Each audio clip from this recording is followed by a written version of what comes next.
اللہ الرحمن الرحیم۔ السلام علیکم ورحمۃ اللہ وبرکاتہ۔ حضرت ثابت بن قیس انصاری رضی اللہ تعالیٰ عنہ قبیلہ خزرج کے نمایاں سردار اور یثرب کے معدود چند زعماء میں سے تھے۔ وہ نہایت ذہین، حاضر جواب، خوش بیان اور بلند آواز شخص تھے۔ جب وہ بولتے تو محفل پر چھا جاتے اور جب تقریر کرتے تو سامعین کو مسحور کر لیتے۔ وہ یثرب کے ان افراد میں سے تھے جنہوں نے سب سے پہلے اسلام قبول کیا۔ انہوں نے جیسے ہی مکی نوجوان داعیِ اسلام حضرت مصعب بن عمیر رضی اللہ تعالیٰ عنہ کو اپنی پرسوز و دلکش آواز اور بلند و دلگداز لہجے میں قرآن حکیم کی تلاوت کرتے سنا، اس نے اپنی حلاوت تاثیر سے ان کی سماعت کو اسیر کر لیا، اپنے حسن بیان سے ان کے دل کو اپنے قابو میں کر لیا اور اپنی ہدایت و تشریح سے ان کی عقل کو اپنا گرویدہ بنا لیا۔ پھر اللہ تعالیٰ نے ان کے سینے کو ایمان کے لیے کھول دیا اور پیغمبر اسلام کی جماعت میں شمولیت اختیار کر لینے کی وجہ سے ان کے ذکر کو بلند کر دیا۔ جب رسول اللہ صلی اللہ علیہ وآلہ وسلم ہجرت کر کے مدینہ تشریف لائے تو حضرت ثابت بن قیس رضی اللہ تعالیٰ عنہ نے اپنے قبیلے کے شہ سواروں پر مشتمل ایک جماعت کے ساتھ آپ صلی اللہ علیہ وآلہ وسلم کا شاندار استقبال اور آپ صلی اللہ علیہ وآلہ وسلم کے رفیق سفر حضرت ابو بکر صدیق رضی اللہ تعالیٰ عنہ کا پرتپا خیر مقدم کیا اور آپ صلی اللہ علیہ وآلہ وسلم کے سامنے ایک مؤثر تقریر کی، جس کا آغاز اللہ تعالیٰ کی حمد و ثنا اور اس کے نبی صلی اللہ علیہ وآلہ وسلم پر درود و سلام سے اور اس کا اختتام ان الفاظ پر کیا: یا رسول اللہ صلی اللہ علیہ وآلہ وسلم، ہم آپ سے اس بات کا عہد کرتے ہیں کہ ہم ہر اس چیز سے آپ کی حفاظت کریں گے جس سے ہم اپنی اولاد کی اور اپنی عورتوں کی حفاظت کرتے ہیں، تو ہمیں اس کے بدلے میں کیا چیز ملے گی؟ جواب میں رسول اللہ صلی اللہ علیہ وآلہ وسلم نے فرمایا: جنت جنت کا لفظ جیسے ہی لوگوں کے پردہ سماعت سے ٹکرایا، ان کے چہرے فرط مسرت سے جگمگا اٹھے اور ان کی پیشانیاں خوشی سے دمکنے لگیں اور سب نے یک زبان ہو کر کہا: اس بدلے پر ہم راضی ہیں یا رسول اللہ صلی اللہ علیہ وآلہ وسلم۔ اور اس روز سے رسول اللہ صلی اللہ علیہ وآلہ وسلم نے حضرت ثابت بن قیس رضی اللہ تعالیٰ عنہ کو اپنا خطیب بنا لیا، جیسا کہ حضرت حسان بن ثابت رضی اللہ تعالیٰ عنہ آپ کے شاعر تھے۔ جب بھی عرب قبائل کے وفود اپنے فصیح البیان خطبہ اور قادر الکلام شعراء کو لے کر مفاخرہ یا مناظرہ کرنے کے لیے رسول اللہ صلی اللہ علیہ وآلہ وسلم کے پاس آتے تھے، آپ صلی اللہ علیہ وآلہ وسلم ان کے خطیبوں کا مقابلہ کرنے کے لیے حضرت ثابت بن قیس رضی اللہ تعالیٰ عنہ کو اور ان کے شاعروں کا جواب دینے کے لیے حضرت حسان بن ثابت رضی اللہ تعالیٰ عنہ کو طلب فرماتے تھے۔ حضرت ثابت بن قیس رضی اللہ تعالیٰ عنہ پکے مومن، سچے متقی،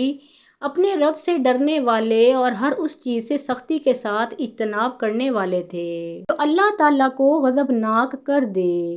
ایک دن رسول اللہ صلی اللہ علیہ وآلہ وسلم نے دیکھا کہ وہ بہت زیادہ خوف زدہ اور غمگین ہیں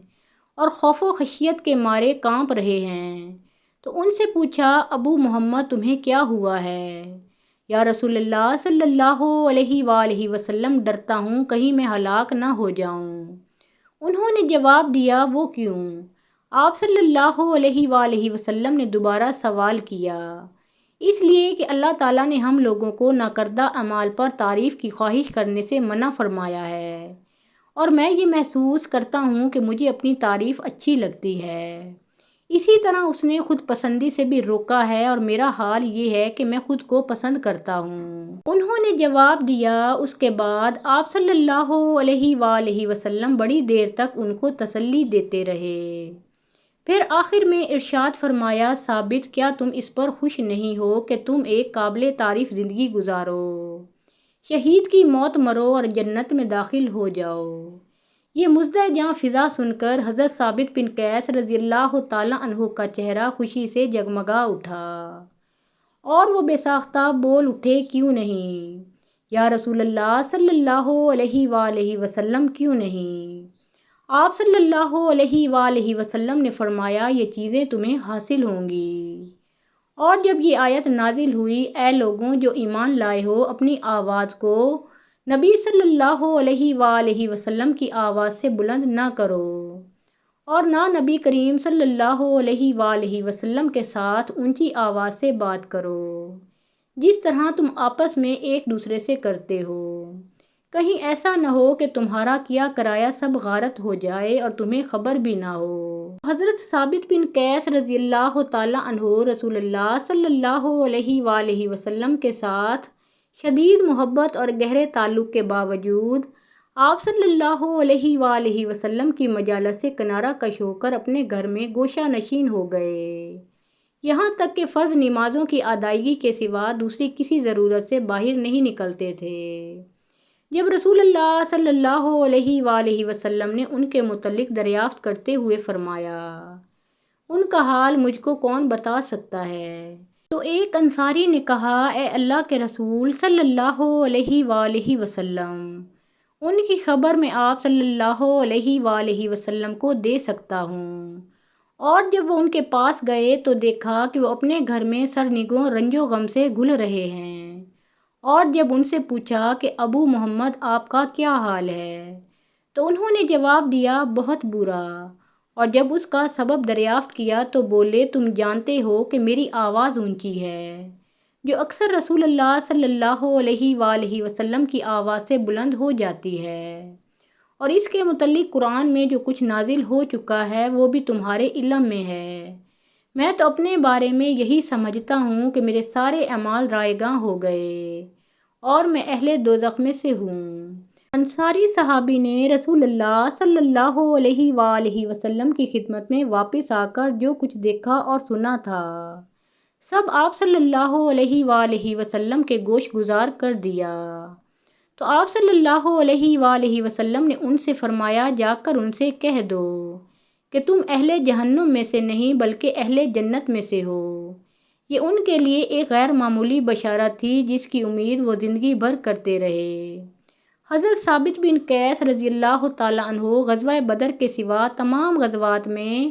رسول اللہ صلی اللہ علیہ وآلہ وسلم کے ہم رکاب رہے، اور اس شہادت کی طلب میں جس کی بشارت نبی کریم صلی اللہ علیہ وآلہ وسلم نے ان کو دی تھی، جنگ کے خطرناک ترین معرکوں میں گھستے رہے، مگر ہر بار وہ ان کے بالکل قریب سے ہو کر گزر جاتی اور وہ اسے حاصل کرنے سے محروم رہ جاتے، یہاں تک کہ حضرت ابو بکر صدیق رضی اللہ تعالیٰ عنہ کے عہد خلافت میں مسلمانوں اور مسیلمہ کذاب کے درمیان مرتدین کے خلاف جنگوں کا سلسلہ شروع ہو گیا۔ اس وقت حضرت ثابت بن قیس رضی اللہ تعالیٰ عنہ کے علم بردار حضرت سالم مولا ابی حذیفہ رضی اللہ تعالیٰ عنہ مہاجرین کے سردار، اور حضرت خالد بن ولید رضی اللہ تعالیٰ عنہ پوری فوج کے سپہ سالار تھے، جس میں انصار و مہاجرین اور عرب بادیہ نشین سب شامل تھے۔ جنگ کے پہلے مرحلے کے بیشتر معرکوں میں مسیلمہ کذاب کی فوجیں مسلمانوں پر غالب رہیں، یہاں تک کہ دشمن حضرت خالد بن ولید رضی اللہ تعالیٰ عنہ کے خیمے میں داخل ہو گئے اور ان کی بیوی تمیم کو قتل کر دینا چاہا۔ انہوں نے خیمے کی تنابیں کاٹ ڈالیں اور اس کو بری طرح پھاڑ ڈالا۔ حضرت ثابت بن قیس رضی اللہ تعالیٰ عنہ نے اس روز مسلمانوں کی کمزوری اور ان کے انتشار و پراگندگی کے جو مناظر دیکھے اور ایک دوسرے پر طعن و تشنیع اور الزام تراشی کی جو باتیں سنی، انہوں نے ان کے دل کو رنج و الم اور ان کے دل کو غم و اندوہ سے بھر دیا۔ اس وقت شہروں کے رہنے والے بادیہ نشینوں پر بزدلی کا الزام لگا رہے تھے اور صحرا نشین شہریوں کو طعنہ دے رہے تھے کہ یہ ٹھیک سے نہیں لڑ رہے ہیں اور انہیں کیا معلوم کہ جنگ کیسے لڑی جاتی ہے۔ اس وقت حضرت ثابت بن قیس رضی اللہ تعالیٰ عنہ نے کفن سر سے باندھا اور مسلمانوں کے سامنے کھڑے ہو کر ان کو خطاب کرتے ہوئے فرمایا، مسلمانوں، ہم رسول اللہ صلی اللہ علیہ وآلہ وسلم کی معیت میں اس طرح نہیں لڑا کرتے تھے۔ کتنی بری ہے یہ حرکت کہ تم نے دشمن کو اپنے اوپر جرأت کا موقع فراہم کیا، اور کیسی ناپسندیدہ ہے یہ بات کہ تم نے ان کے سامنے کم ہمتی اور پست حوصلگی کا ثبوت دیا۔ پھر اپنی نگاہوں کو آسمان کی طرف اٹھاتے ہوئے کہا، خدایا، مسلمہ اور اس کے متبعین نے جس شرک کا ارتکاب کیا ہے اور مسلمانوں نے جس کمزوری کا اظہار کیا ہے، میں اس سے تیری جناب میں اپنی برات اور لا تعلقی کا اظہار کرتا ہوں۔ پھر حضرت براء بن مالک، حضرت عمر کے بھائی حضرت زید بن خطاب اور حضرت سالم مولا ابی حذیفہ رضوان اللہ علیہم اجمعین وغیرہ جیسے مبارک و فرخندہ فعال صحابہ کرام کے شانہ بشانہ ایک بپھرے ہوئے شیر کی طرح دشمن کی صفوں پر ٹوٹ پڑے اور شجاعت و مردانگی کی ایک ایسی مثال قائم کر دی جس نے مسلمانوں کے دلوں کو غیرت و حمیت اور دشمن کے سینوں کو خوف و رعب سے بھر دیا۔ وہ برابر لڑتے اور ہر ہتھیار سے مقابلہ کرتے رہے، تاہم زخموں سے چور ہو کر میدان جنگ میں گر پڑے اور اس شہادت سے ان کی آنکھیں ٹھنڈی ہو گئیں جس کی بشارت ان کے محبوب رسول اللہ صلی اللہ علیہ وآلہ وسلم نے دی تھی،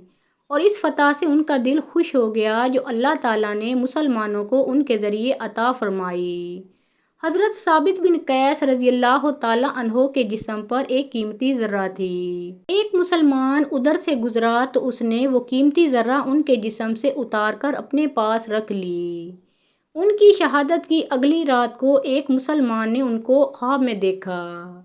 انہوں نے اس سے کہا، میں ثابت بن قیس رضی اللہ تعالیٰ عنہ ہوں، تم مجھے پہچانتے ہو؟ اس نے کہا، ہاں۔ تو انہوں نے کہا، میں تم کو ایک وصیت کر رہا ہوں، خبردار اس کو ایک خواب کی بات کہہ کر ٹال نہ دینا۔ کل جب میں قتل کر دیا گیا تو اسی حلیے کے ایک مسلمان کا گزر میری طرف سے ہوا۔ اس نے میری ذرہ اتار لی اور اسے اپنے خیمے میں جو کیمپ کی فلاں سمت میں واقع ہے لے گیا اور اس کو ایک ہانڈی کے نیچے رکھ کر اس کے اوپر سے کجاوا رکھ دیا۔ تم خالد بن ولید رضی اللہ تعالیٰ عنہ کے پاس جا کر ان سے کہنا کہ وہ ذرہ لینے کے لیے کسی آدمی کو اس کے پاس بھیج دیں۔ وہ ذرہ ابھی تک اسی جگہ پر ہے اور میں تم کو ایک دوسری وصیت بھی کر رہا ہوں، اور خبردار اس کو ایک سونے والے کا خواب سمجھ کر تم نظر انداز نہ کرنا۔ حضرت خالد بن ولید رضی اللہ تعالیٰ عنہ سے کہنا کہ جب آپ مدینہ میں خلیفہ کے پاس پہنچیں تو ان سے کہیں کہ ثابت بن قیس رضی اللہ تعالیٰ عنہ کے ذمے یہ قرضے ہیں اور ان کے فلاں فلاں غلام آزاد ہیں، وہ میرے قرضے ادا کر دیں اور میرے غلاموں کو آزاد کر دیں۔ جب وہ آدمی نیند سے بیدار ہوا تو اس نے حضرت خالد بن ولید رضی اللہ تعالیٰ عنہ کے پاس جا کر جو کچھ سنا اور دیکھا تھا سب ان کے سامنے بیان کیا۔ تو انہوں نے ایک آدمی کو ذرہ لینے کے لیے بھیجا اور وہ اس کو اسی جگہ ملی جس کی نشاندہی انہوں نے کی تھی۔ چنانچہ اسے لا کر ان کے سامنے پیش کر دیا،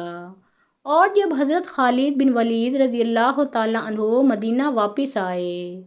تو انہوں نے حضرت ابو بکر صدیق رضی اللہ تعالیٰ عنہ سے حضرت ثابت بن قیس رضی اللہ تعالیٰ عنہ کی بات بتائی اور ان کی وصیت بیان کی۔ چنانچہ حضرت ابو بکر صدیق رضی اللہ تعالیٰ عنہ نے ان کی وصیت کو نافذ کر دیا۔ حضرت ثابت بن قیس رضی اللہ تعالیٰ عنہ کے سوا کوئی ایسا شخص نہیں ہے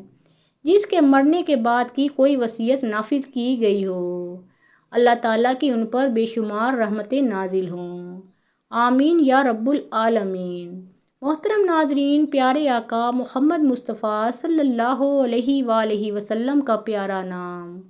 ایک بار کامنٹ سیکشن میں ضرور لکھیں۔ ویڈیو پسند آئی ہو تو لائک اور شیئر کیجیے۔ مزید اسلامی واقعات سننے اور دیکھنے کے لیے ہمارے اس چینل کو سبسکرائب کریں۔